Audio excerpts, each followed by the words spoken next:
imikana waxaynu ka bilaabaynaa density baynu ka bilaabaynaa ardayga maxaa laga wadaa density af Soomaali ahaan wuxuu noqonayaa waa cufnaanta shayga cufnaanta shayguna maxay ka dhigan tahay waa maaska shayga oo loo qeybiyo muggiisa ayaa waxa loo yaqaanaa cufnaanta shayga okay density is an important point or density is an important characteristic waa dabeecad muhiim ah of substances ee walxaha ay leeyihiin of substances ee walxuhu leeyihiin it is crucial waa important ba la macno tahay for example tusaale ahaan in determining marka la go'aaminayo whether an object in ama in kala ay walaxay sinks inay quusayso or floats ama inay sabaynayso sink waa marka shaygu quuso floatna waa sabaynta waa leeyahay in a flat dareere dushi okay it directly affects a pressure of the flat waxay si toos ah u saameysaa okay pressure of the flats pressure waa cadaadiska dareeraha flatsna maxaa laga wada ardaysana hore soo sheegnay waa gases and liquids together we call flats density is a much more useful density ama cufnaantu is a much more useful physical quantity waa cadad fiisikeed oo muhiim ah for gases marka la joogo hawooyinka density oo loo qaato calaamadda reeho density oo calaamadan loo qaato is the mass okay waa masska per unit volume oo loo qaybiyay mugga shayga masska oo loo qaybiyay mugga shayga marka v na waa volume bay u taagan tahay m na mass bay u taagan tahay of any object walax kasta okay it's calculated by waxana looga shaqeeyaa it is calculated by isaga waa laga shaqeeyaa qaabka looga shaqeynaa waxa weeyaan dividing in the mass of an object marka loo qaybiyo masska walaxda by its volume muggiisa mass ka walaxda oo loo qaybiyo muggiisa marka density oo calaamadan loo qaato waxa lagu helaa waa masska shayga oo loo qaybiyay volume-kiisa mugga shayga wait the unit for density is unit-ka lagu cabiro ama SI unit-ka lagu cabiro density-ga ardayga waxa weeyaan kilogram per meter cube density-ga waxa lagu cabiraa waa kilogram per meter cube density measures the mass of 1 cubic meter density waxa weeyaan cabirka masska of 1 cubic meter waa 1 cubic meter of a substance ee walax for example tusaale ahaan at sea level marka la joogo heerka badda okay and 0 degree centigrade iyo markuu temperature ku yahay eber okay of 1 meter cube waa 1 meter cube waa volume-kii of air ee hawo is waxa weeyaan 1.3 kilogram 1.3 kilogram we say that density of the air mugga hawadu waxa weeyaan 1.3 kilogram per meter cube waa mugga hawadu waxa weeyaan waa 1.3 kilogram per meter cube if we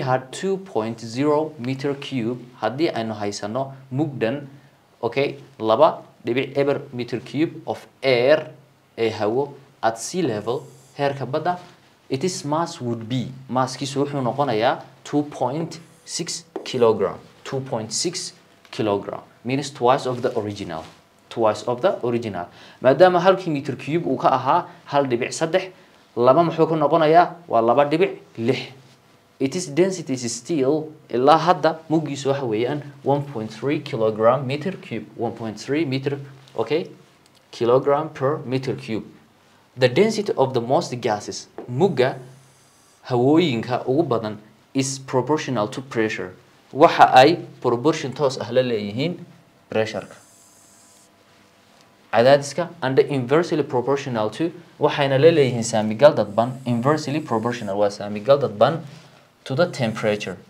waa mugga and I mean heerkulka temperature heerkulka liquids and solids liquids waa dareeraha and solids iyo adkayaashu on the other hand dhanka kale are essentially ahamiyad ahaan incompressible waa mid aan la cadaadin karin walxa aan la cadaadin karin incompressible aan la cadaadin karin okay and the variation of their density iyo isbedbedelka ku imanaya muggooda with pressure marka loo eego cadaadiska is usually badana negligible waa mid la iska indhatiri karo example okay the first example 3.6 assume the following about the a person. kasoo qaad baa kasoo qaad sida soo socota inay ku saabsan tahay shakhsi. A mass is uu yahay masskiisu 80 kilogram. Dimensions are 1.8 tall. dherarkuna waxa weeyaan 1.8 mitir. Okay, 0.3 wide, ballacina waa 0.3, and the thick what 0.1 meter thick. And the volume kuna wuxuu kula mid yahayba waa intan oo lagu dhuftay intan oo lagu dhuftay intan. marka density ga sheegan muxuu noqonayaa density volume. marka density ga maxaa lagu helaa? Okay, given what's the given information ka la isiiyay waxa noqonaysaa mass of the person 80 kilogram. Okay, 80 kilogram. Dimensions are okay, length ki waxa lagu siiyay 1.8 meter. Widthgina waxa lagu siiyay 0.3 meter. Okay, height ki sheegana maxaa lagu siiyay? Thick. height ki sheegana waxa weyn 0.1 meter. Was the required information? Required information wuxuu u noqonayaa density ga sheega. Density. Okay. Solution.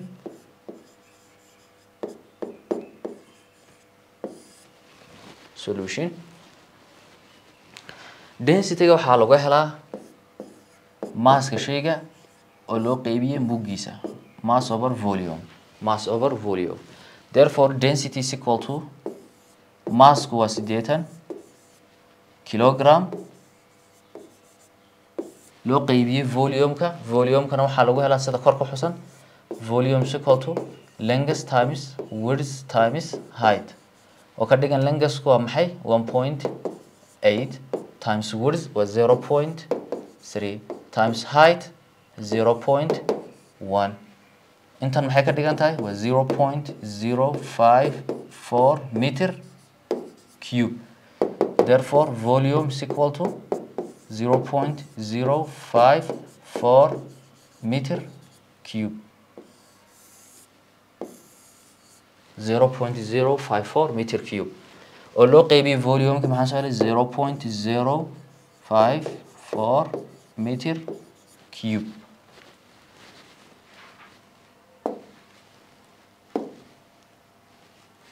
Okay, we're gonna divide in 80 divided by 0.054.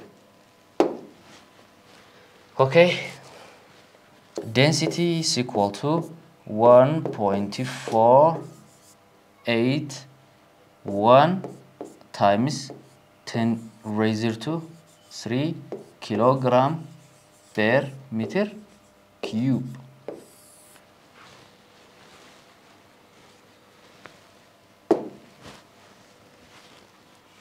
Okay, example 3.6. Okay, let us have a look at this table. Table kan marka waxaa ku qoran density ga sheeyo oo marka lagaaga soo shaqeeyo ardayo ka bacdi inaad fahanto ama aad iska ogaato ay mudan tahay. Substance waa walaxda. Air density ga marka la joogo hawada waa 1.29. Aluminium waxa weeyaan 2.7 lagu dhuftay 10 lagu jibaar 3. yani table kan hadii loo baahdo imtixaanka ay su'aal kaga timaado way ku siinayaan afar shay baa laga siin doonaa ama table kan soo dhan yahay. dan shayga laga hadlayo hadii ay tahay ka soo qaad price riyaha price haday tahay therefore haday waa given bay ku noqon doontaa. Okay, substance walaxda. Air hawadu waxa weeyaan waa 1.29. Aluminium waa 2.7 lagu dhuftay 10 lagu jibaar 3. Benzene was 0.879 times 10 to the power of 3.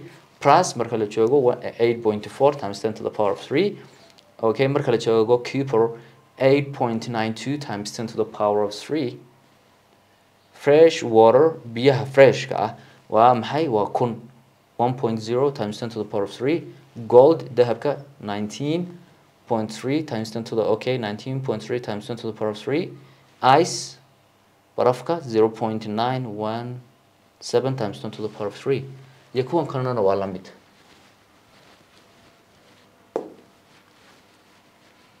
As you can see from the table 3.1 sidaad ku soo aragtayba table-ka kii hore 3.1 the density of an object marka cufnaanta ay leedahay walaxi the density of an object may help identify its composition waxay naga caawinaysaa wax uu ka kooban yahay shaygu inaynu ogaano density-giisa haddaynu haysano. The density of the gold, for example, tusaale ahaan bal ka soo qaad dahabka. Density of the gold, cufnaanta dahabka, for example, tusaale ahaan is about 2.5 times the density of iron. Marka loo barbar dhigo waa 2.5 lagu dhuftay ka iron. Okay. The density of iron is about 2.5 times the density of aluminum. Waxa la yidhi cufnaanta ay leedahay iron is 2.5 times the density of aluminum. Ta aluminum marka lagu dhufto 2.5. Density also indicates density wuxuu muujiyaa ama uu tilmaamaa about the phase of the matter. Density also imtixaanka waxay iman kartaa density-gu muxuu naga caawin karayaa indicates wuxuu tusin karaa ama muujin karaa about the phase of the matter. Phase of the matter waa maxay? Inuu dareere yahay ama inuu adka yahay ama inuu hawo yahay. intaan baa la yiraahdaa phase dabcan. Okay, and it is particular arrangement iyo qaabka ay u samaysan yihiin qurbada uu sheegani ka samaysan yahay qaabka ay u samaysan yihiin. Okay, the densities of liquids, okay, density-ga uu leeyahay dareeruhu and the solids iyo adkuhuba are roughly qiyaas ahaan comparable waa kuwa la isbarbar dhigi karo qiyaas ahaan consistent with the fact that their atoms are enclosed together, consistent with tii ay wehelinayso the fact xaqiiqda that their atoms in atomyadoodu are close content in isku dhow yihiin. Okay, understanding density inaan fahanno mugga allows us annaga waxa ay inoo ogolaanaysaa tani allows us waxa inoo ogolaanaysaa to answer inuu ka jawaabno questions like su'aalaha sida why does oil maxay saliidu oil form a film on water maxay u samaysaa film. Why does oil form maxay u samaysaa a film on a water. maxaa laga wada ardayo intan waa very important concept. Density-gu allows us anagu noo ogolaada inaanu ka jawaabno questions like su'aalaha sida why does oil form a film on water. Great. waxaa laga wadaa haddii ay saliid meel taala haddii biyo lagu dul shubo dhalaal bay samaysaa sida meelaha geerishada kale oo fiirsada saliidda ay daadiyaan marka uu roob ku da'o dhalaal bay samaysaa saliiddaasi. marka film waxa loo yaqaanaa dhalaalka ay samaynayso saliidu ayaa waxa loo yaqaanaa film. Why does oil form a film on water? inaad fahanteen waan filayaa intaas waa dhalaalka ay samayso saliidu marka biyo lagu dul shubo. If you pour haddii aad ku shubto oil salid into water biyo haddaad salid biyo ku shubto or water ama biyihiiba aad ku dul shubto salid meel sii taala they form layers waxay sameeyaan lakabiyo they form layers iskuma qasmaan biyuhu wax una la qasmayn haddii aad aragto dabcan wax una la qasmayn dushu ayuu geeyaa marka wala haddii aad biyo iyo salid isku shubto xilli kasta saliidu hoosta mari mayso ee dusha layer lakab la fahmi kara sameyn karayaan. yani waxaad oran kartaa biyihiina wakaas haddaad galaas cad soo qaadato saliidina wata kor martay baad oran kartaa they form layers waxay sameeyaan lakab independently.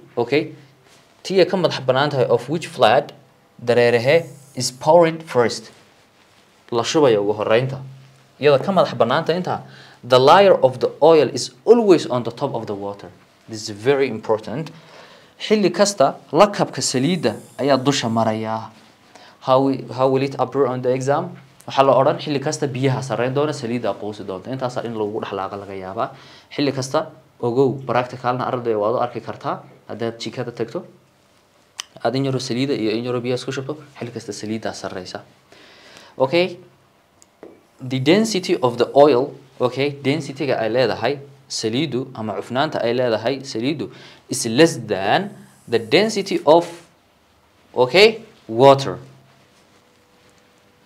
marka xilli kasta ardayo xaggan waxaanu ka fahmaynaa aynu ka qaadanaynaa ama waxa xaqiiqi ay jirta waxa weeyaan haddii aynu haysano laba shay labada shay midka kale oo dul sabeeyo kaas sabaynaya ayaa wuxuu ka density yar yahay ama ka cufnaan yar yahay kan la dul sabaynayo marka xilli kasta maxaa eega sabeeyay waa saliidii maxaa hoosta maray waa biyihii maxay saliidu korka u martay cufnaanta saliidu waxay ka yartahay cufnaanta biyaha water similar phenomena occur with gases sidaas si lamidana hawadana way dhacdaa okay helium filled balloon haddii laga buuxiyo bb hawada la yiraahdo helium okay accelerate upward waxay u socotaa kor accelerate upward in air while xagga air filled balloon bb da laga buuxiyo hawada caadiga ah accelerate slowly down inaad aragteen mooyeen kale ardayow haddii bb aad afuufto aad suuqa ka soo iibsato maadaama aad hawo aad ka afuufayso kor uma sii socon doonto way soo noqonaysaa marka kor tuurtaba way soo noqonaysaa laakiin tan helium ta lagu buufiyay dabcan kor ba u soconaysaa helium ta marka iyo air ta caadiga way kala duwan yihiin air ta waxyaabo fara badan bay ka kooban tahay so taas ayaan ogolaanay sheegu inuu kor u sii duulo the mass of the helium atom masska ay leedahay helium atomku is much smaller than wuxuu ka yar yahay the mass of any other molecules masska molecule kasta oo kale in the air oo hawada ah at the same pressure and the temperature aan la bedbedelayn iyo pressure aan isbedelayn labada markii aynu hayno atoms and the molecules atomyada iyo moleculadu of gas ee hawo have the same concentration waxay leeyihiin concentration isku mid ah concentration have different meaning concentration waxa la oran karaa amount of the concentration ka marka laga sheekeynayo chemistry-ga we do have our given concentration kaasoo lagu helo number of moles ka shayga oo loo qaybiyo volume-ka ayaa waxa loo yaqaanaa concentration ama concentration waxa la yiraahdaa meesha waxaan laga sheekeynayo ku urursan yahay baa loo yaqaanaa concentration okay because helium atoms atomyada ay ka kooban tahay helium have much lower mass waxay leeyihiin mass aad u yar their density is lower density-goodu uu yar yahay density-goodu waa maxay uu yar yahay the air filled balloon tan haddaba laga buuxiyey hawada bb-dan hawada laga buuxiyey must be denser than waa inay ka denser ama ay ka yar tahay air hawada the rubber with which the skin of any balloon is made is denser than the air the rubber with which the skin of any balloon is made is denser than the air marka waxaanu ka samaysan yahay injirka uu ka samaysan yahay bb-du the skin of balloon is made is denser than the air wuxuu ka yar yahay marka loo barbar dhigo hawada waa inuu ka qara yar yahay hawada we can ignore waynu iska indhatiri karnaa the slight compression of the gas marka cadaadiska yar ay leedahay hawadu by the balloon ay ku hayso bb-da because maxaa yeelay even though inkastoo it increases the density of the gas ay kordhinayso cufnaanta hawada the effect saamaynta is the same waa isku mid for both labada air hawada and helium in the balloon bb-da xaggan haddaan dib ugu laabto imtixaanka qaabkee loo keeni karayaa sheega masska iyo density-gu inay leeyihiin direct proportion ogow hadduu shaygu masskiisu yar yahay density-giisa yar hadduu massku badan yahay density-giisa badan get know that